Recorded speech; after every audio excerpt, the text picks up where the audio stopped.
వి gold trusted gold buyers. మీరు తాకట్టు పెట్టిన బంగారాన్ని విడిపించి ఈ రోజు ఉన్న మార్కెట్ ధరకు కొనబడును.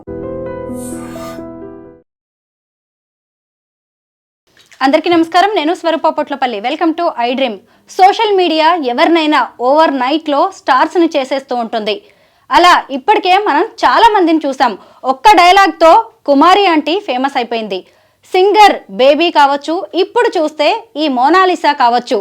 ఆమె పూసలు అమ్ముకుంటూ మహాకుంభమేళాలో మెరిసిపోయింది. ఆమెని కూడా సోషల్ మీడియా ఓ స్టార్ని, సెలబ్రిటీని చేసేసింది. అయితే ఇప్పుడు అదే స్టేటస్ని చూసి ఆమె భయపడిపోయి పారిపోయే పరిస్థితి కూడా వచ్చింది. ప్రస్తుతం నాతో పాటు లైఫ్ కోచ్ రామ్ మెట్టు గారు ఉన్నారు. ఆయనతో మాట్లాడి ఇలాంటి స్టేటస్ని ప్లస్గా మార్చుకోవచ్చా, లేదంటే ఇది ఎవరికైనా సరే మైనస్ అయ్యే ఛాన్స్ ఉందా అనేది తెలుసుకుందాం. హలో రామ్ గారు. హలో అండి. మోనాలిసా ఇష్యూ చూశారు కదా, ఎంత చక్కగా, ఎంత అందంగా, ఇన్నోసెంట్గా కనిపిస్తుందో. అయితే ఆమె ఎంత స్టార్ అయిందో అదే ఆమెకి కొంత ఇబ్బందులకర పరిస్థితులను కూడా తీసుకొచ్చింది. అయితే మోనాలిసా ఇష్యూని మనం ఎలా చూడొచ్చు అంటారు? సో బేసిక్గా అండి, బికాస్ ఆఫ్ మన ఈ సోషల్ మీడియా వల్ల తనకేంటంటే చాలా ఫేమ్ వచ్చేసింది, ఓవర్ నైట్ ఫేమ్ వచ్చేసింది.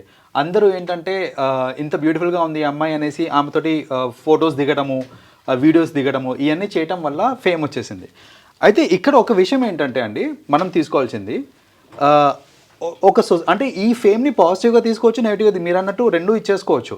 కానీ అసలు ఈమె ఫేమస్ అవ్వడానికి ఒక రూట్ కాజ్ అంటే what I want to talk about is, మన సొసైటీలో ఎందుకు ఈ డిస్క్రిమినేషన్ ఉంది అనేది I just want to understand అండి. ఈమె ఫేమస్ అయింది, అందంగా ఉంది కాబట్టి ఫేమస్ అయిందని చాలామంది అనుకుంటున్నారు.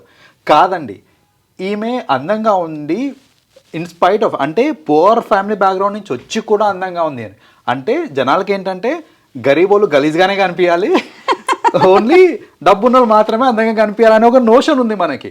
ఈ అమ్మాయి ఏంటంటే ఆ పువర్ ఫ్యామిలీ నుంచి వచ్చింది కాబట్టి అయినా కూడా ఇంత అందంగా ఉందే అని ఈమె పాపులారిటీ అయింది. ఇన్ అవే చెప్పాలంటే ఇట్స్ ఎ డిస్క్రిమినేషన్ అండి, ఇట్స్ ఎ క్లాస్ డిస్క్రిమినేషన్. అది ఎవరు చూడట్లేదు, ఈ క్లాస్ డిస్క్రిమినేషన్ ఎవరు చూడట్లేదు. అండ్ ఇంకోటి ఏంటంటే 16 years అండి, ఈ అమ్మాయి ఏజ్ వచ్చి 16 years మాత్రమే. ఆమెకి చెప్పాలంటే ఇంకా మెంటల్ మెచ్యూరిటీ అవన్నీ కూడా వచ్చి ఉండవు.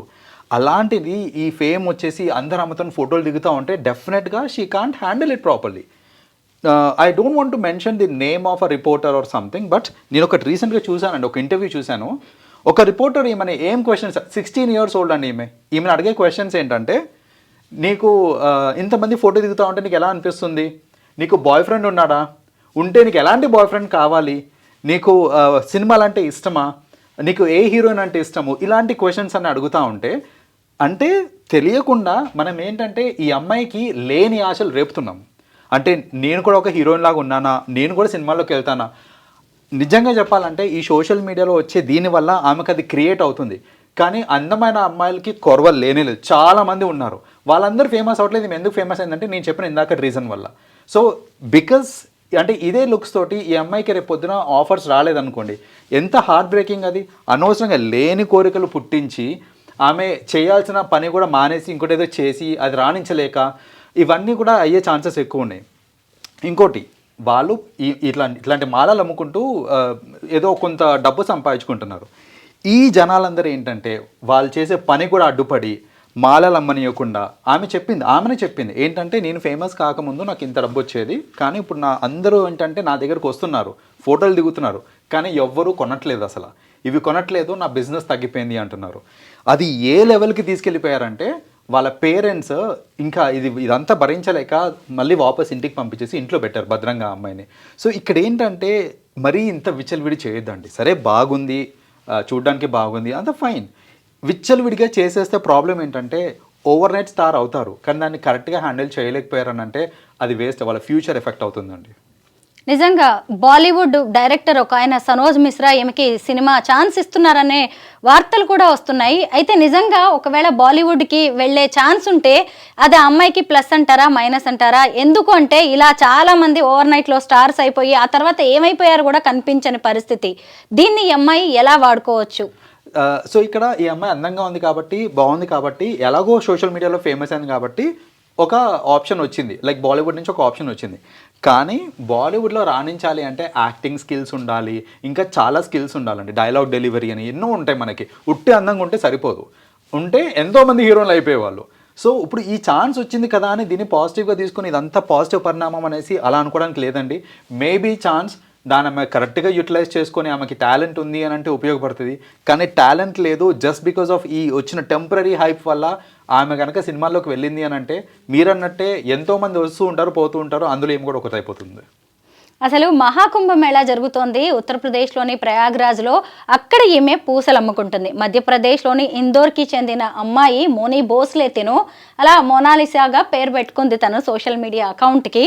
అయితే ఈ అమ్మాయి ఎప్పుడైతే ఇలా కాస్త ఫేమస్ అయిందో ఆ తర్వాత ఇక అందరూ వెనకబడ్డం మొదలుపెట్టారు. అసలు మహాకుంభమేళా అనేది 144 ఏళ్లకు ఒక్కసారి వస్తుంది ప్రయాగ్రాజ్లో. అలాంటి దాన్ని వదిలేసి సాధువుల్ని, సంతుల్ని, అఘోరాలని అందరిని వదిలేసి అందరూ ఈమె వెనకబడుతున్నారు. అసలు ఈ జనం మెంటాలిటీని, మీడియా పిచ్చిని ఏమనాలి? సో అదేనండి, అంటే ఇప్పుడు కుంభమేళాకి వెళ్తున్నాము అని అంటే భక్తితో వెళ్తారు. ఇక్కడ నాకు చూస్తుంటే నాకు భక్తి అనేది కనిపించట్లేదు. అందరూ ఏంటంటే బేబీ కోసం వెళ్తున్నారేమో అనిపిస్తుంది నాకు ఇక్కడ. ఈవెన్ చూడడానికి ఎంతోమంది అండి, ఈవెన్ యంగ్స్టర్స్ కూడా. అంటే జనరల్గా నేను ఆ మహాకుంభమేళా ఇవన్నీ ఏంటంటే కొంచెం పెద్దవాళ్ళు వెళ్ళటం అవన్నీ చూసాను నేను. యంగ్స్టర్స్ కూడా వెళ్తున్నారు అని అంటే తర్వాత అర్థమైంది నాకు ఈమె కోసం వెళ్తున్నారు అనేసి. సో ఇన్ అ వే ఇది మన కల్చర్కి కూడా ఇంపాక్ట్ అవుతుందండి. లైక్ అంటే సొసైటీకి రాంగ్ ఎగ్జాంపుల్స్ సెటప్ చేస్తున్నాం మనము. అంతవరకు వెళ్ళి అసలు ఇప్పుడు మీడియా కవరేజ్ కూడా చూసుకుంటే మోస్ట్లీ మీడియా కవరేజ్ చూసుకుంటే మహాకుంభమేళాలో ఏమవుతుంది, అక్కడేమవుతుంది, అదంతా కవరేజ్ లేదు. కవరేజ్ అంతా ఇక్కడే ఉంది మనకి. సో అది కూడా ఇన్ అ వే చెప్పాలంటే it's negative. So what I feel is దేని ఇంపార్టెన్స్ దానికి ఉండాలి. మహాకుంభమేళా అన్నప్పుడు అక్కడికి వెళ్ళినప్పుడు దానికి సంబంధించే ఉంటే బాగుంటుంది. జనాలు వెళ్ళేది కూడా దానికోసమే వెళ్తే బాగుంటుంది. ఇలా ఈ సోషల్ మీడియా పిచ్చిని పట్టుకొని ఈ అమ్మాయిని చూడడానికి వెళ్ళి ఈమెతో సెల్ఫీ దిగేసి వాళ్ళు ఫొటోస్ పెట్టేసుకుంటే మాకు వ్యూస్ వస్తాయని వాళ్ళు ఇవన్నీ తగ్గించుకుంటే బెటర్ అండి. అయితే ఇలా ఓవర్ నైట్లో సెలబ్రిటీస్, స్టార్స్ అయిన వాళ్ళు మన దగ్గర కూడా కొంతమంది ఉన్నారు.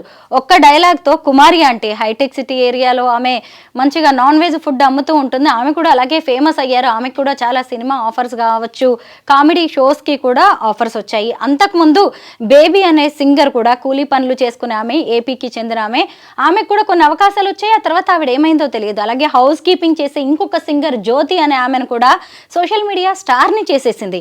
ఆమెకు కూడా అన్ని ఆపర్చునిటీస్ వచ్చినట్టే వచ్చాయి. ఆ తర్వాత వీళ్ళందరూ కనిపించకుండా వెళ్ళారు. ఒకవేళ ఇదంతా జస్ట్ సోషల్ మీడియా కొన్ని రోజులు నడిచే ఒక స్టంటేనా, పబ్లిక్ స్టంట్ అనుకోవచ్చా ఇది, పబ్లిసిటీ స్టంట్గా? అంతేనండి. ఇప్పుడు ఏంటంటే సోషల్ మీడియా నుంచి ఇప్పుడు నాకు నిజంగా టాలెంట్ ఉంది అని అంటే there are various ways.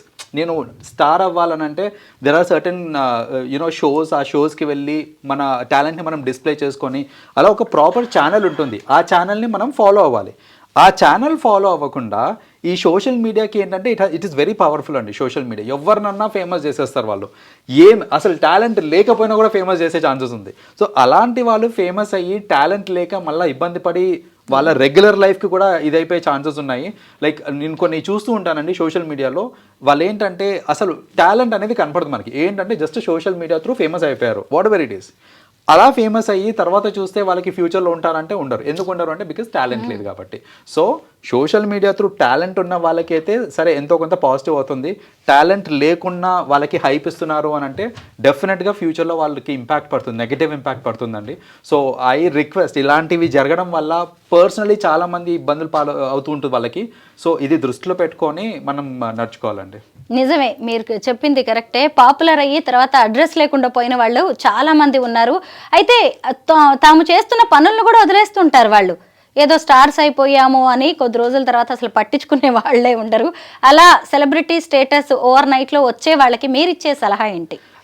Over night celebrity అయినప్పుడు దాన్ని ఫస్ట్ మీరు ఒక ఆపర్చునిటీ లాగా తీసుకోవాలి. ఎందుకంటే ఫేమస్ అవడం అనేది ఇట్స్ లిటిల్ రేర్, అందరికీ దక్కదు అది. సమ్హౌ హుక్ ఆర్ క్రూక్ మీకు వచ్చింది అంటే కనుక, ఆ సెలబ్రిటీ స్టేటస్ వచ్చింది అని అంటే దాన్ని యూటిలైజ్ చేసుకొని ఒక ప్రాపర్ పాజిటివ్గా యూటిలైజ్ చేసుకొని మీరు కనుక మీ స్కిల్స్ని డిస్ప్లే చేసుకుంటూ, స్కిల్స్ని ఎన్హాన్స్ చేసుకుంటూ ఆ పాపులారిటీని వాడుకున్నారంటే డెఫినెట్గా లైఫ్లో సక్సెస్ అవ్వచ్చండి. కానీ ఇదే పాపులారిటీని నెత్తికెక్కించుకొని నేను పాపులర్ అయిపోయాను ఇంకా నాకు డోకా లేదు అనేసి ఇంకా దాన్ని అంటే వాళ్ళు ఇఫ్ దే ఆర్ నాట్ అంటే పర్సనల్ గ్రోత్ మీద వాళ్ళు ఫోకస్ చేయట్లేదు అంటే కనుక ఫ్యూచర్లో డెఫినెట్గా వీళ్ళు కూడా ఎటు కనపడకుండా పోతారు. సో అలా అవ్వకుండా ఉండాలి అంటే పాజిటివ్గా తీసుకొని మన స్కిల్స్ని మనం డెవలప్ చేసుకుంటూ జనాల్ని మెప్పిస్తామంటే ఖచ్చితంగా సక్సెస్ పొందుతారండి. నిజమే, రామ్ గారు చెప్పినట్టుగా మోనాలిసా లైఫ్ ఏ టర్న్ తీసుకుంటుందో వెయిట్ చేసి చూడాల్సిందే మనం.